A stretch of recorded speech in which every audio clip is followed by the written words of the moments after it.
तो आज का हमारा टॉपिक है इश्यू ऑफ डिबेंचर्स का टॉपिक 4, जिसमें हम पढ़ने जा रहे हैं issue of debentures for cash consideration with the terms and conditions of redemption. अब इश्यू ऑफ डिबेंचर्स में ये एक बहुत ही इंपॉर्टेंट टॉपिक है और जो रिपीटेडली एग्जाम्स में आता भी है। और issue of debenture for cash consideration हम लोग टॉपिक 1 में भी पढ़ चुके हैं। तो टॉपिक 1 में और टॉपिक 4 में फिर डिफरेंस क्या हुआ? देखो, जब भी हम लोग कैश के लिए डिबेंचर्स को बेचते हैं तो इसका मतलब फिर से हमारी एप्लीकेशन अलॉटमेंट की बातें होने वाली हैं, फिर से हमारी कॉल्स की एंट्रीज बनने वाली हैं। और इस केस में क्या फर्क हुआ? फिर टॉपिक 1 में टॉपिक 4 में क्या फर्क हुआ? फर्क ये है, इस बार with the terms and conditions of redemption हम लोग कैश में बेच रहे हैं डिबेंचर्स।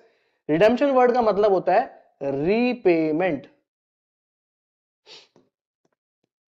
तो जो फर्क क्या हुआ, जब कंपनी को अर्जेंट फंड्स की जरूरत होती है तो कंपनी रिडेम्पशन की रीपेमेंट की कंडीशंस पहले ही सामने रख देती है, पहले ही क्रिस्टल क्लियर कर देती है। जैसे कि कंपनी जनरली पब्लिक को फिर लालच देती है कि 100 रुपए का डिबेंचर है, हमारा 100 रुपए में खरीद लीजिए, जब हम आपको चुकाएंगे, हम रीपे करेंगे, हम आपको 105 के अकॉर्डिंग रीपे करेंगे।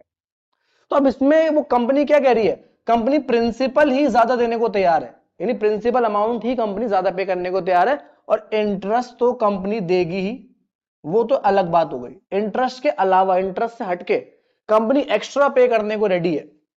इस सिचुएशन को हम बोलते हैं रिडेम्पशन की टर्म्स एंड कंडीशंस को भी कंपनी बता देती है।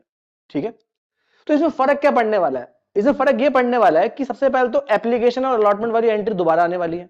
ठीक है, अब बच्चा पूछता है कि यार फर्स्ट कॉल सेकंड कॉल तक भी जाएगा क्या? लेकिन एक बात सोचिए, जब कंपनी को अर्जेंट पैसों की जरूरत है तो क्या कंपनी पैसा इंस्टॉलमेंट्स में लेगी, एक ही बारी में ले लेगी? तो जनरली कंपनी अर्जेंट नीड के चक्कर में, अर्जेंट रिक्वायरमेंट के चक्कर में पैसा वन टाइम ही ले लेती है, यानी एप्लीकेशन में ही ले लेती है। बट ऐसा नहीं है कि allotment first call second call तक नहीं जाए, हो भी सकता है क्वेश्चन में गिवन हो तो। लेकिन मोस्ट ऑफ द केसेस में कंपनी इस पैसे को एक ही बारी में ले लेती है। उस केस में आपको एंट्री लानी, तो एप्लीकेशन की एंट्री बनेगी, रिसीव करने की बनती है, ड्यू करने की बनती है, जिसको हम ट्रांसफर करना भी कहते हैं। तो क्या वो एंट्रीज बनने वाली है, क्या वो केस है, समझिएगा। बुक में बहुत सारे केसेस गिवन है, मैं आपको एक ही केस में समझाने में सारा ये टॉपिक खत्म करना चाहता हूं। देखिएगा जरा कैसे। हमें पता है कि जब डिबेंचर इशू प्रीमियम पे होता है तो सिक्योरिटी प्रीमियम क्रेडिट हो जाता है। हमें यह भी पता है कि अगर डिबेंचर डिस्काउंट पे इशू होता है, डिस्काउंट डेबिट हो जाता है। तो हम सीधे सीखते हैं, अगर रिडेम्पशन प्रीमियम पे हो रहा हो तो क्या होता है? रिडेम्पशन प्रीमियम पे हो रहा है का मतलब क्या होता है? जो मैंने आपके सामने एग्जांपल रखा है, 100 रुपए का डिबेंचर 100 में इशू किया हमने, और रीपे हम कितने में कर रहे हैं? 105 में करने की बात कर रहे हैं। तो रिडेम्पशन हम ज्यादा में करने की बात कर रहे हैं, +5 में करने की बात कर रहे हैं। This is redemption at premium. इस केस को हम बोलते हैं रिडेम्पशन एट प्रीमियम। इशू कितने पे होगा? इशू पार पे होगा। यह भी हो सकता है 100 का डिबेंचर है, 90 में इशू है, चुकाने के लिए हम 105 चुका रहे हैं, तो issued at discount, redemption at premium. होने के लिए यह भी हो सकता है 100 का डिबेंचर हमने 105 में इशू किया और रिडेम्पशन कर रहे हैं हम 102 पे, तो issued at premium, redemption at premium. अब बच्चे इन दोनों कंपेयर करने लग जाते हैं, इन दोनों का कोई कंपैरिजन नहीं है। कंपैरिजन हमेशा किससे होता है? फेस वैल्यू से ही होगा। तो इशू पे कितने का प्रीमियम है? +5 का। रिडेम्पशन पे कितने का प्रीमियम है? +2 का। तो फेस वैल्यू को कंपेयर करना है आपने। तो issued at premium, redemption at premium, ये सारे कुछ केसेस हो सकते हैं। लेकिन बहुत बार बच्चा पूछता है कि क्या ये हो सकता है सर, 100 रुपए का डिबेंचर 100 में बेचा, चुकाने के लिए 90 है, क्या ये पॉसिबल है? क्या रिडेम्पशन डिस्काउंट पे हो सकता है? तो रिडेम्पशन डिस्काउंट पे कभी भी प्रैक्टिकली नहीं हो सकता, क्योंकि अगर कंपनी को नीड है, कंपनी पब्लिक को ये बोल रही है कि आप हमारा 100 रुपए का डिबेंचर खरीद लीजिए, हम आपको जब वापस चुकाएंगे 90 चुकाएंगे, तो ये नहीं पॉसिबल है, इसलिए इस केस को नहीं पढ़ते। और रिडेम्पशन एट पार अगर हो रहा हो, ये सिचुएशन है, 100 का डिबेंचर 105 में बेचा, चुकाना 100 में, तो ये तो आपको आता ही है, पहले आपने पढ़ा हुआ, इशूड एट प्रीमियम, रिडेम्पशन पे कुछ है ही नहीं, तो इसका रिडेम्पशन वाला टॉपिक ही यूज नहीं होगा इसमें। लेकिन अब रिडेम्पशन एट प्रीमियम जब हो तो क्या होता है? डिस्काउंट तो हो नहीं सकता, पार पे तो कुछ करना नहीं होता, बस प्रीमियम ही एक प्रॉब्लम बचा हमारा। तो रिडेम्पशन एट प्रीमियम जब होता है, इसका मतलब क्या है वो मैं आपको बता चुका। जब हम फेस वैल्यू से एक्स्ट्रा अमाउंट पे करने को रेडी हैं एक डिबेंचर होल्डर को, तो इसमें एंट्री क्या बनती है? मैंने आपको बताया कि अर्जेंट पैसों की नीड होती है, जनरली कंपनी एप्लीकेशन में सारा पैसा रिसीव कर लेती है। तो इसकी पहली एंट्री जो बन रही है वो बन रही है फॉर रिसिप्ट। रिसीट करने की एंट्री क्या बनती है? बैंक अकाउंट डेबिट होता है, आपका पैसा हमारी कंपनी के पास आएगा। और डिबेंचर एप्लीकेशन एंड अलॉटमेंट, यहां पे हमने एप्लीकेशन से भी सब कुछ करना होता है, तो हम लोग ज्वाइंट अकाउंट खोलते हैं एप्लीकेशन एंड अलॉटमेंट का। तो bank account debit to debenture application and allotment, ये कंबाइन एंट्री हम बनाने वाले हैं एप्लीकेशन को रिसीव करने की। दूसरी एंट्री क्या होती है? फॉर ड्यू या फिर ट्रांसफर। ड्यू करने की एंट्री में क्या फर्क आने वाला है, इस पे ध्यान देते हैं, और यही सबसे इंपॉर्टेंट एंट्री भी है जिसमें सब बच्चों को प्रॉब्लम भी आती है। तो क्या एंट्री बनने वाली है? ड्यू की एंट्री जनरली क्या बनती है? Debenture application and allotment account debit, ये तो होना ही होना है, टू डिबेंचर्स, ये ड्यू की एंट्री जनरली बनती है। Debenture application and allotment account debit to debentures, ये ड्यू की एंट्री बनती है। अब डिस्काउंट है अगर क्वेश्चन में, 100 का डिबेंचर आपका 90 में इशू हुआ है, 100 का डिबेंचर 90 में इशू हुआ है, ये वाला केस अगर है तो डिस्काउंट डेबिट में आता है, आप जानते हो डिस्काउंट अकाउंट डेबिट हो जाएगा, ये आपको पता है। अगर ये वाला केस है 100 का डिबेंचर 105 में इशू है, प्रीमियम भी तो हो सकता है ना इशू पे, तो या तो इशू पे डिस्काउंट होगा तो डिस्काउंट डेबिट में आता है, आप जानते हैं इसको।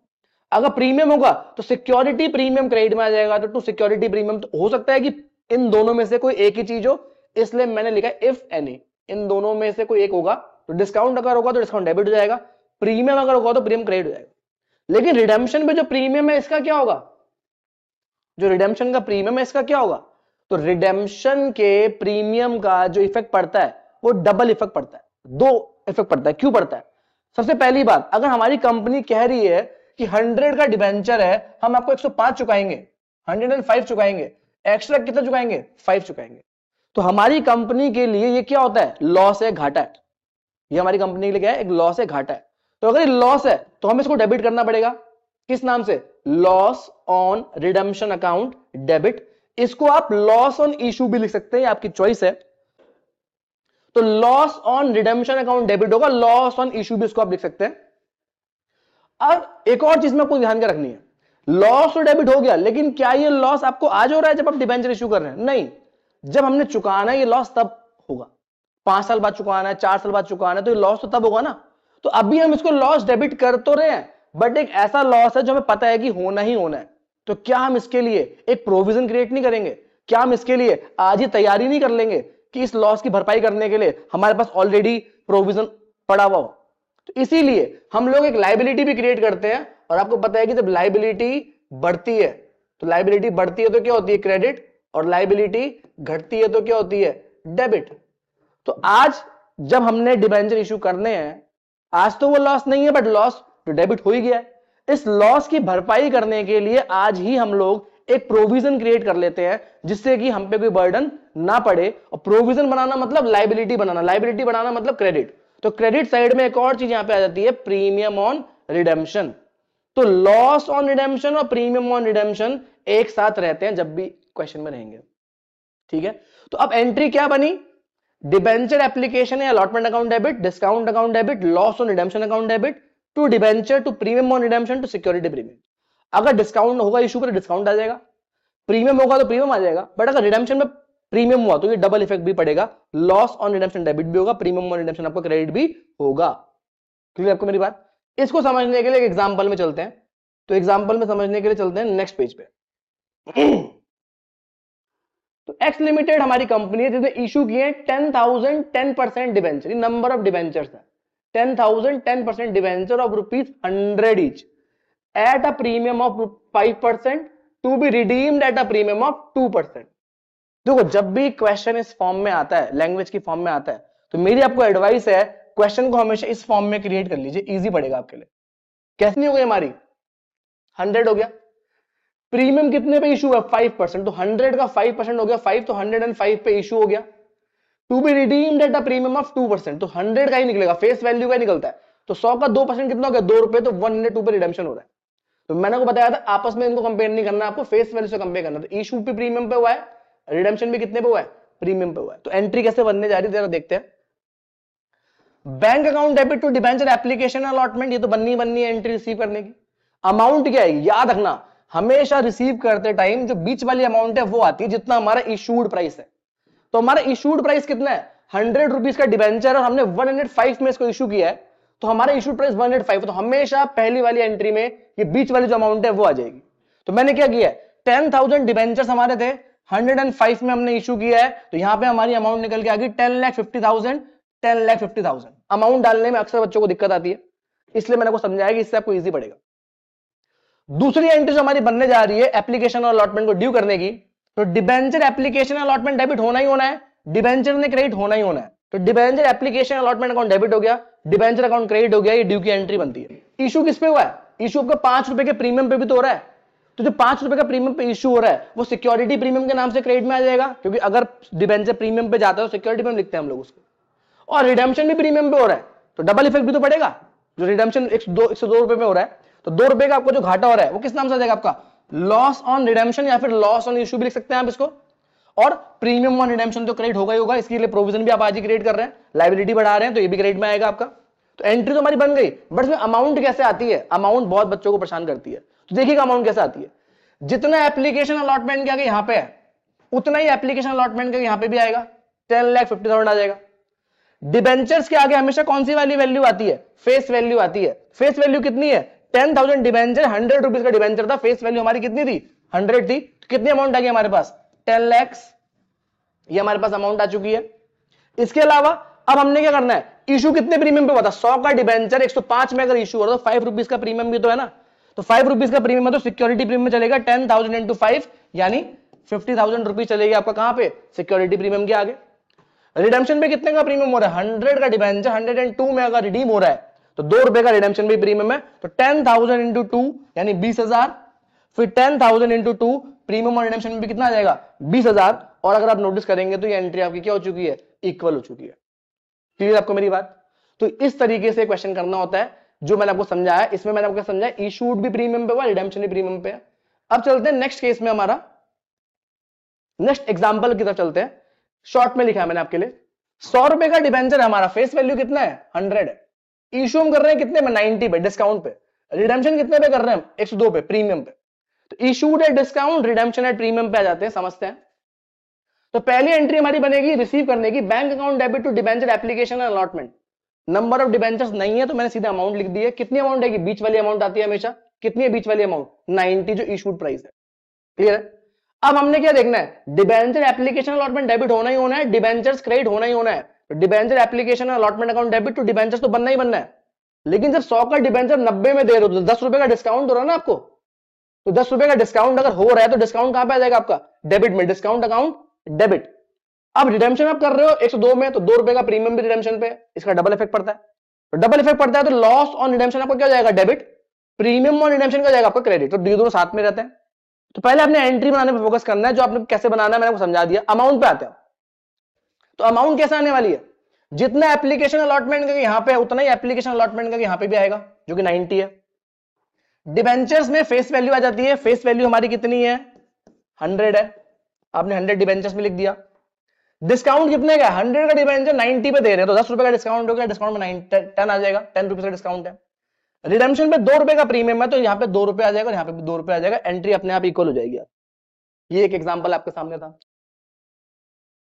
इसके बाद एक और एग्जांपल है, और जो लास्ट एग्जांपल आपके लिए मैंने रखा है, जो सबसे ज्यादा बच्चा गलती करता है, मैं बहुत देखता हूं क्लासेस में भी, पता नहीं क्यों ये गलती होती है, बट बहुत बेसिक गलती है बच्चा करता है। वो क्या करता है?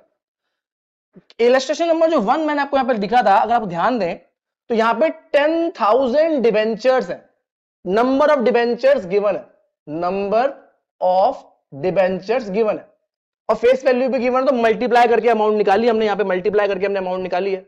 लेकिन जो बच्चा जनरली गलती करता है वो क्या गलती करता है? यहां पे पढ़ते हैं x limited issued ₹10 lakh. ₹10 lakh का मतलब यह है कि नंबर ऑफ डिबेंचर्स नहीं बताया उसने आपको, उसने डायरेक्ट टोटल फेस वैल्यू बता दी आपको कि इतने रुपए के डिबेंचर्स टोटल आपके हैं, 10 लाख रुपए के डिबेंचर्स टोटल आपके हैं। क्वेश्चन में आपको डायरेक्टली ये बता दिया, नंबर ऑफ डिबेंचर्स आपको नहीं बताया। और क्या बोल रहा है? 10% डिबेंचर ऑफ ₹100 ईच, और फेस वैल्यू भी दे दी है 100 each, at a premium of 5%। कितने पे इशू किया आपने? 5% प्रीमियम पे इशू किया है। और क्या बोला है? To be redeemed at a premium of 10%। अब इसको आप दो तरीके से कर सकते हैं। इजी तरीका क्या है? आप नंबर ऑफ डिबेंचर्स को रिकॉर्ड ही मत करिए, आप 10 लाख रुपीस का डायरेक्ट बोल रहे हैं ना वो, तो 10 लाख फेस वैल्यू हो गई। कितने प्रीमियम पे इशू हुआ है? 5% प्रीमियम पे इशू हुआ, तो 10 लाख का 5% कितना होता है? प्लस 50,000। तो कितने पे इशू हो रहा है? 10,50,000 में इशू हो रहा है, तो 10 लाख का डिबेंचर 5% प्रीमियम पे इशू हो रहा है। रिडेम्पशन कितने पे करने को बोल रहा है वो? 10% पे रिडेम्पशन करने को बोल रहा है। तो 10 लाख का 10% कितना होता है? 1 लाख। तो 1 लाख प्लस में ये रिडेम्पशन हो रहा है, तो 10 लाख का डिबेंचर का 1 लाख प्रीमियम पर रिडेम्पशन होगा तो कितना हो जाएगा 11 लाख। तो क्या कंडीशन बन गई 10 लाख 50,000 11 लाख डायरेक्ट अमाउंट आ गई। तो इसको हम एंट्री में कैसे डालेंगे? अब पहली एंट्री हमारी बन जाएगी bank account debit to debenture application allotment, जो बीच वाली अमाउंट है। बीच वाली अमाउंट कितनी है हमारी इशूड प्राइस 10,50,000 डायरेक्टली डाल दिया। फिर दूसरी एंट्री में चलते हैं, डिबेंचर एप्लीकेशन अलॉटमेंट होगा ही होगा, डिबेंचर्स क्रेडिट होगा ही होगा ड्यू की एंट्री में। अब देखते हैं क्या कंडीशन है। इशू पे प्रीमियम है, बेचते टाइम प्रीमियम 50,000 रुपए का, सिक्योरिटी प्रीमियम कहां पे आएगा आपका क्रेडिट में आएगा। रिडेम्पशन पे भी क्या है आपका प्रीमियम है कितने का 1 लाख का। अब रिडेम्पशन में जब प्रीमियम होता है डबल इफेक्ट पड़ता है। डबल इफेक्ट क्या पड़ता है? लॉस ऑन रिडेम्पशन आपका डेबिट होगा, प्रीमियम ऑन रिडेम्पशन आपका क्रेडिट होगा, डबल इफेक्ट पड़ता है आपको मैंने बताया। तो एंट्री हमारी रेडी है। अब एंट्री के बाद जो बच्चों को प्रॉब्लम आती है वो अमाउंट में आती है। अमाउंट कैसे कैसे आएगी? जितना एप्लीकेशन अलॉटमेंट का यहां पे रिसीव की एंट्री में ऑब्वियस ही बात है ड्यू की एंट्री में उतना आएगा 10,50,000 आ जाएगा। अब डिबेंचर्स के क्या आता है? डिबेंचर्स के आगे मैंने को बताया क्या आता है फेस वैल्यू। तो what is the face value of debentures 10 lakh. तो डायरेक्टली क्या आ गया डिबेंचर्स में 10 लाख। अब प्रीमियम कितने का है बेचते टाइम 10 लाख के डिबेंचर को 10,50,000 से बेच रहे हो तो प्रीमियम 50,000 का ही तो है। तो सिक्योरिटी प्रीमियम में कितना आ जाएगा आपका 50,000। रिडेम्पशन कितने प्रीमियम पे हो रहा है 1 लाख के प्रीमियम पे हो रहा है। तो प्रीमियम ऑन रिडेम्पशन में और लॉस ऑन रिडेम्पशन में कितना आ जाएगा आपका 1 लाख और 1 लाख और एंट्री आपकी इक्वल हो जाएगी। बट अगर आपको बच्चों को ये रुपीज 10 लाख ना करके नंबर ऑफ डिबेंचर्स निकालना है तो कैसे निकालेंगे आप? नंबर ऑफ डिबेंचर्स निकाल दीजिए। 10 लाख टोटल रुपीज है, 100 रुपए का डिबेंचर 10,000 डिबेंचर्स आ गए। तो फिर आपको अमाउंट इंटू करके दिखानी पड़ेगी और कंडीशन ये बनानी पड़ेगी 100 का डिबेंचर था, 5% प्रीमियम पे इशू हुआ था, 10% प्रीमियम पे रिडेम्पशन हो रहा है। तो बैंक के कैसे दिखाना पड़ेगा आपको 10,000 इंटू कितने पे इशू 185। तो 185 फिर ऐसे ब्रैकेट में इंटू करके दिखा कर सकते हैं आप। लेकिन जो बच्चा गलती करता है वो क्या करता है वो आपको बताया तो वो 10 लाख रुपए को कंसीडर नहीं करता, वो 10 लाख डिबेंचर मान लेता है इसको और 10 लाख इंटू 100 रुपए का तो इंटू 100 कर देता है तो ये और ऊपर पहुंच जाता है। सोचिए रुपीस को आप रुपीस से इंटू कर रहे हो, क्या मिलेगा आपको? कुछ भी नहीं मिलेगा। तो नंबर ऑफ डिबेंचर्स को आप इंटू करते हैं किससे? रुपीस से, ना कि रुपीस को रुपीस से। तो वो बच्चा बहुत बड़ा गलती करता है, इस गलती से बचेगा। 2 तरीके आपके मैंने बताए, इनमें से कोई यूज करेगा। ठीक है, तो इसको इस तरीके से पढ़िएगा। कोई भी आपको डाउट हो तो आप पूछ सकते हैं। ये क्लास इतनी थी इशू ऑफ डिबेंचर्स की, topic 4 terms and condition of redemption. बहुत इंपॉर्टेंट है, एग्जाम में आने वाला है, पढ़ लीजिएगा इसको। Thank you.